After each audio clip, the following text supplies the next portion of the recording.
درانه کتونکو السلام علیکم. زه محمد سلمان همدرد د حق غږ پښتو چینل خبري لنډیز کې ستاسو کوربه اوس تاسو پام را اړوم د مهمو خبرونو لنډیز ته.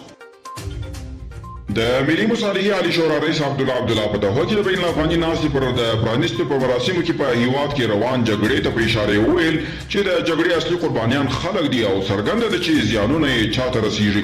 نو له همدې امله د اوسنۍ جګړې پای ته رسول زموږ د ټولو مسؤلیت دی. د افغان سولې لپاره د امریکا خاص استازی زلمی خلیلزاد له اسوسییټډ پریس سره په مرکه کې هیله څرګنده کړې چې په روان لوی اختر کې به د افغان حکومت او طالبان ترمنځ اوربند وشي.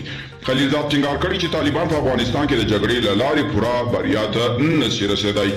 د افغان سولې او سیمه ییز اتصال په اړه نوې څلور اخیزه ډله رامنځته شوې ده. د افغانستان د بهرنیو چارو وزارت له لوري په خبره شوې اعلامیه کې راغلي چې په دغه ډله کې د امریکا، افغانستان، پاکستان او ازبکستان شامل دي او په ایران کې د اوبو د کمښت پر وړاندې پراخ لاریونونه لا هم روان دي. د راپورونو له مخې د ایران په ګڼو لویو او وړو ښارونو کې د شپې او ورځې لاریونونه کیږي او حکومت په فساد تورنوي. د خوزستان او اهواز اوسیدونکي په ډیرو برخو کې لارې او سړکونه تړلي دي او له حکومت د اوبو د رسولو غوښتنه کوي.